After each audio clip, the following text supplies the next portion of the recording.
मायावी युद्ध, होलोग्राम और इल्यूजन। महाभारत में माया का बार बार उल्लेख मिलता है। माया का अर्थ है भ्रम पैदा करना, ऐसा भ्रम जिससे सामने वाला सच और झूठ में फर्क न कर पाए। इस मायावी युद्ध का सबसे बड़ा उदाहरण घटोत्कच है। घटोत्कच भीम और हिडिंबा का पुत्र था। वह राक्षस कुल से था, इसलिए उसमें जन्म से ही मायावी शक्तियां थीं। घटोत्कच सिर्फ हथियारों से नहीं लड़ता था, वह आंखों और दिमाग से लड़ता था। कुरुक्षेत्र के युद्ध में उसने रात के समय युद्ध किया। रात में उसने आकाश में डरावने दृश्य बना दिए। एक नहीं, कई सैनिक दिखाई देने लगे। नकली हाथी, रथ और सेनाएं दिखने लगीं। कौरव सेना समझ ही नहीं पाई कौन असली है और कौन सिर्फ भ्रम। आज के समय में इसे ऐसे समझ सकते हैं जैसे युद्ध में हो लोग्राम से नकली टैंक या नकली सैनिक दिखा दिए जाए। घटोत्कच सिर्फ देखने का भ्रम नहीं बनाता था, वह आवाजों से भी डर फैलाता था। अचानक तेज गर्जना, आकाश से आती आवाजें और दिशा बदलती हुई चीखें, इन सब से सैनिक डर जाते थे, उनका मन घबरा जाता था। आज इसे ध्वनि द्वारा डर फैलाना या मानसिक युद्ध कहा जा सकता है।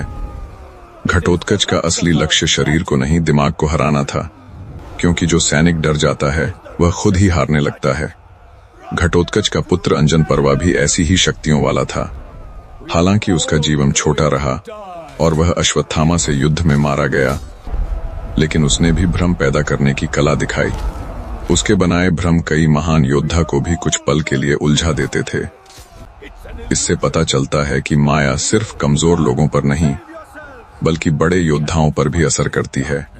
आज भी बड़ी आधुनिक सेनाएं गलत सिग्नल या जामिंग से भ्रमित हो जाती हैं। महाभारत में माया का एक और उदाहरण बर्बरीक है। बर्बरीक के पास 3 ऐसे बाण थे जो कभी खाली नहीं जाते थे। उसकी ताकत लड़ने में कम और समझने में ज्यादा थी। वह पूरे युद्ध क्षेत्र को एक नजर में देख सकता था। उसे पता होता था कहां क्या हो रहा है और आगे क्या होगा। आज के समय में यह ड्रोन और सैटेलाइट जैसी क्षमता है। इसीलिए कृष्ण ने उससे कहा, तुम युद्ध नहीं करोगे, सिर्फ देखोगे। यह सिखाता है कि सच और भ्रम को पहचान पाना अपने आप में बहुत बड़ी शक्ति है। कृष्ण स्वयं माया के महान ज्ञाता थे। मय दानव की बनाई मय सभा में जल और जमीन का भ्रम था।